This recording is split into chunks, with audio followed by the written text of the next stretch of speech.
My son took my villa and gave it to her wife's family. He said, "It's theirs now." The smell of cheap cigars and unfamiliar, cloying perfume was the first violation.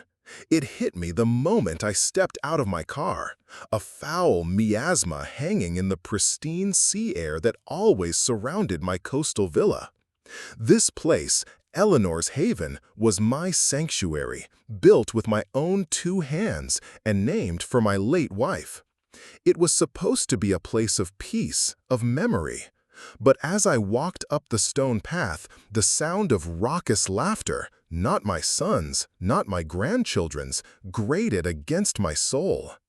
I pushed open the heavy oak door, which I never locked for my son Leo, and froze. My home was filled with strangers. A heavy-set man I'd never seen before was lounging in my armchair. His boots propped up on the ottoman Eleanor had painstakingly needle-pointed. A woman with garishly blonde hair was flicking through my photo albums, her fingers smudging the plastic sleeves. They were Chloe's family, the Millers, my daughter-in-law's clan, and they were acting like they owned the place. "Can I help you?" I asked, my voice dangerously calm. The man, Chloe's father, Richard, barely looked at me.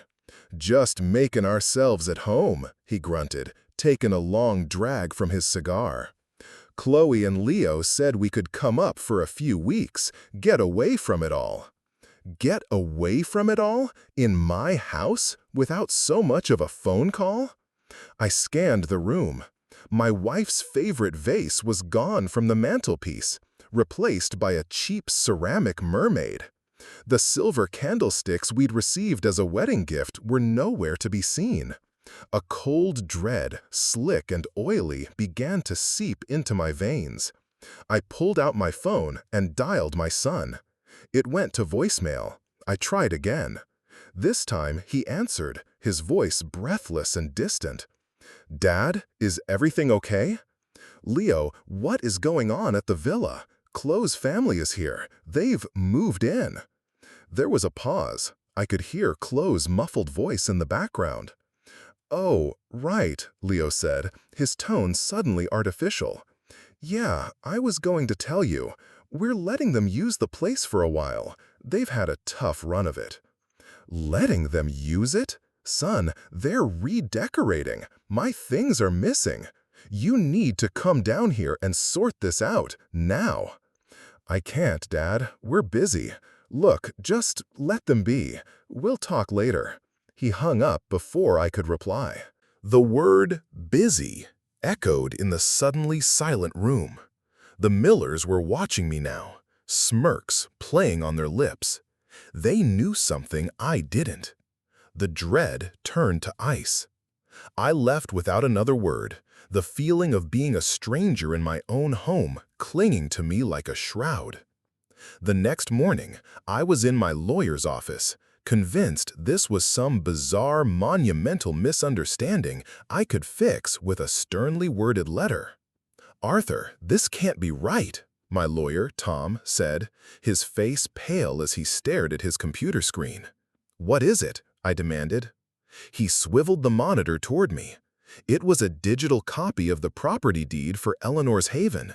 My signature was clearly visible on a quitclaim deed dated 3 months ago, transferring full ownership of the property. The new owner was listed not as Leo, but as Chloe Miller. The room began to spin. I remembered it then. Leo coming to my office, a thick stack of papers in his hand. "Just some standard investment portfolio diversifications, Dad. Need your signature on a few pages." I, his trusting father, had signed without reading, blinded by the pride I felt in him taking an interest in the family business. He hadn't just invited trespassers into my home. He had stolen it from me. He had taken my wife's memory and handed it over, a trinket for his in-laws. My signature on that document wasn't just ink on paper. It was the autograph of a fool. And the first plot twist in my own personal tragedy had just been revealed. This wasn't an impulse. It was a calculated, cold-blooded theft. The initial shock quickly hardened into a cold, clear resolve. This was a war, and I had been ambushed. But I didn't build a multi-million-dollar construction empire by backing down from a fight.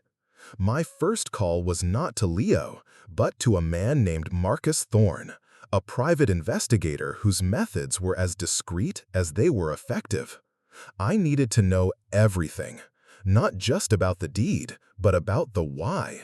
The money from the villa sale, if they had sold it, wasn't enough to explain this level of betrayal. Something bigger was at play.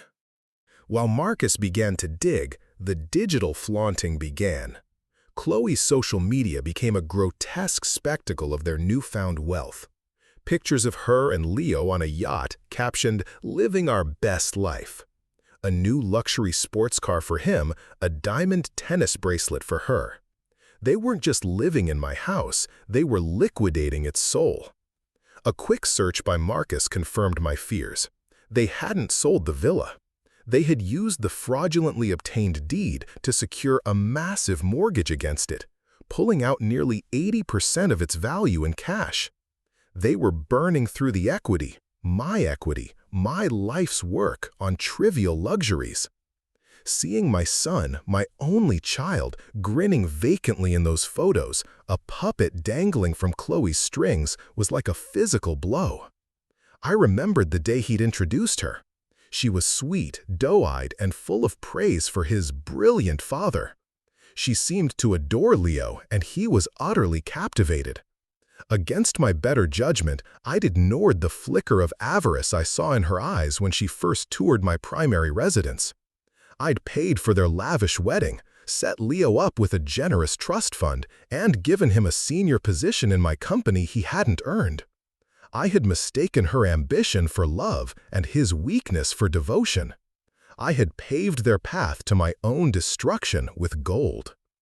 A week later, Marcus called me. "Arthur, you need to come to my office, and you need to sit down." The air in his office was thick with tension. He slid a folder across the polished desk. "It's not just the villa," he said quietly. "This goes much deeper." I opened the folder. Inside were bank statements, wire transfers, and internal accounting reports from my own company. For the last 2 years, small, almost unnoticeable amounts of money had been siphoned from various project budgets and shell corporations I used for tax purposes. The amounts were small enough to fly under the radar of a standard audit, but cumulatively they totaled over $3 million. All the transfers ended up in an offshore account, an account belonging to Leo. My breath caught in my throat. This wasn't a recent scheme. This was a long con. But the final page in the folder was the true twist of the knife. It was a series of encrypted emails between Leo and Chloe's father, Richard Miller. Richard, as it turned out, wasn't just a lazy slob. He was a disbarred accountant struck off the register a decade ago for embezzlement. The emails were a masterclass in fraud. Richard was instructing my son, step by step, on how to exploit the loopholes in my company's finances, how to bleed his own father dry without leaving a trace. The villa wasn't the main event. It was just the grand finale of a long and insidious campaign of theft. They hadn't just stolen my home. They had been gutting my life's work from the inside out, guided by a professional parasite. My son wasn't just a thief. He was an apprentice. Armed with a dossier that could send my son and his father-in-law to prison for a very long time, I felt a profound, aching sadness. Before I unleashed the fury of the law, I had to do one last thing. I had to look my son in the eye and hear it from his own mouth. I needed to give him one final chance to be the man I'd raised, not the monster Chloe and her family had molded. I sent a simple text. "Leo, we need to talk. Dinner, the Oak Room, tomorrow at 8. It's important." I chose our old spot, a quiet, dignified restaurant where we had celebrated his graduations and birthdays, a place full of ghosts of a happier time. He arrived, not alone, but with Chloe clinging to his arm like a designer handbag. Her presence immediately changed the dynamic from a father-son talk to a confrontation. She wore a dress that was worth more than my first car, and her smile was brittle and smug. Leo wouldn't meet my eyes. We sat in silence after ordering. I finally broke it. "The villa, Leo," I said, my voice low and even. "I know you forged my signature." Chloe scoffed, a little puff of air. "Don't be ridiculous, Arthur. You were getting so forgetful. You signed it over as a gift. You told Leo you wanted him to have it, to build a future for his family." I ignored her, keeping my gaze locked on my son. "Is that true, Leo? Did I gift you the home I built for your mother? The place where she spent her last days?" He flinched at the mention of Eleanor. For a second, I saw the flicker of the boy I once knew, a shadow of guilt in his eyes. But then he glanced at Chloe, and a mask of defiance snapped into place. "Things change, Dad," he mumbled, shuffling his silverware. $3 million, Leo," I said, raising the stakes. "That's how much has been systematically stolen from the company over 2 years, funneled into an offshore account, an account a disgraced accountant named Richard Miller helped you set up." Leo's face went white. Chloe's smile finally vanished, replaced by a venomous glare. She knew they were caught. I pressed on, my voice breaking slightly. "I don't care about the money, son. I truly don't. I care about this, the betrayal. Your mother, she would be heartbroken." This was it, the final test, the appeal to the last shred of decency I prayed was still inside him.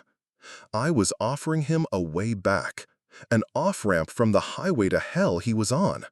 He could have broken down, confessed, pleaded for forgiveness. We could have found a way to fix it, to salvage something from the wreckage. But Chloe leaned in and whispered something in his ear. His jaw tightened. He looked up at me, and the last flicker of his old self was extinguished forever. His eyes were cold, hard, and empty. They were the eyes of a stranger. He leaned forward, his voice no longer trembling, but filled with a chilling, borrowed arrogance. He looked past me, as if I were already a ghost at the table, a relic of a life he had moved on from. "The past is the past, Dad. It's a house. We needed it more than you," he said, his words sharp and clinical. He then gestured dismissively, a final, brutal severance of our bond. And then he delivered the line that would echo in my mind and fuel my revenge, the words that signed his own death warrant. "It's theirs now." I walked out of that restaurant a different man. The father who had hoped for redemption was gone, burned away by the cold finality of his son's words. In his place was a strategist, a man who had built an empire from nothing, and was now going to use every ounce of his power and intellect to dismantle the pathetic kingdom his son had tried to steal. My grief had crystallized into a diamond-hard purpose. The theme of my revenge would be poetic justice. They used paper to betray me, so paper would be their downfall. My first move was forensic. The stack of investment papers Leo had me sign contained the fraudulent deed. But my lawyer and I discovered something Leo, in his greedy haste, had overlooked. Tucked in the middle of the stack, which he'd clearly never read himself, was a document I'd had my legal team draft years ago as a failsafe for any joint venture.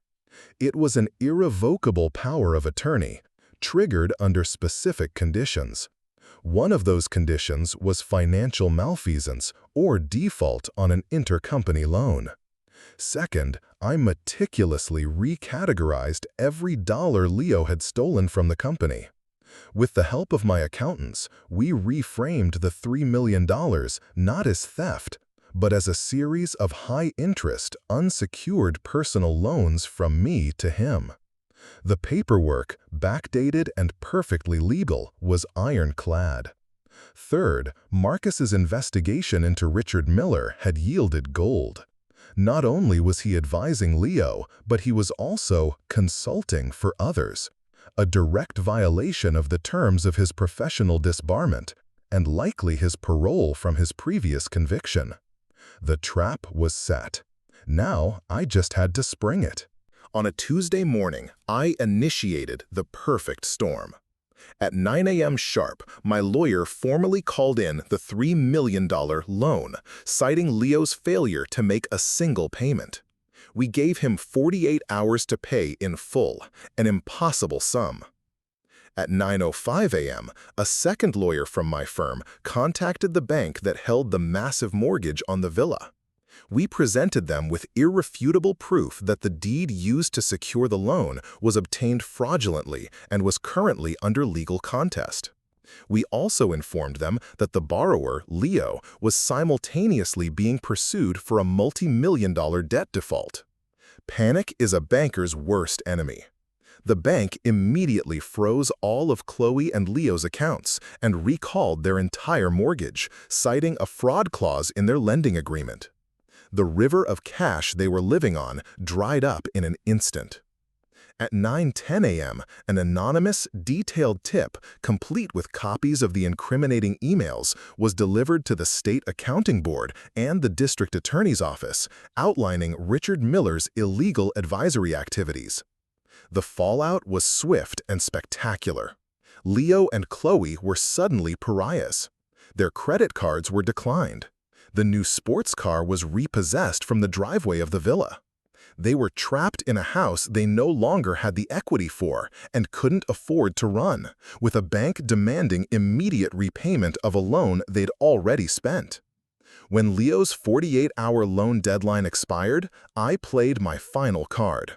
I invoked the power of attorney he had so carelessly granted me. I had the legal right to take control of his assets to satisfy his debt. I seized his stocks, the remnants of his trust fund, and his car. I bled him dry, legally and systematically, using the very document he'd handed me. The final scene was almost cinematic. The bank foreclosed on the villa. But as the primary lien holder with a claim of fraudulent transfer, I was in the first position to buy it back. I acquired Eleanor's Haven for pennies on the dollar, paying little more than the outstanding legal fees. A week later, I stood on the porch of my villa. The foul smell of cigars was gone, replaced by the familiar scent of salt and roses. The cheap mermaid was in the trash. I had the keys in my hand. My phone rang. It was an unknown number. I answered. It was Leo, his voice a choked, desperate whisper. "Dad, please, they're going to press charges. Chloe left me. I have nothing." I listened, feeling nothing but a vast, cold emptiness where a father's love used to be. I thought of my wife, of our life together in this house. I thought of his final, cutting words in the restaurant. "You're right, Leo," I said, my voice calm and clear for the TTS recording of my life. "You have nothing." I hung up the phone and walked inside, closing the heavy oak door on my past. The house was mine again, but the silence was heavier now. It was the sound of a just and absolute victory. What goes around comes around.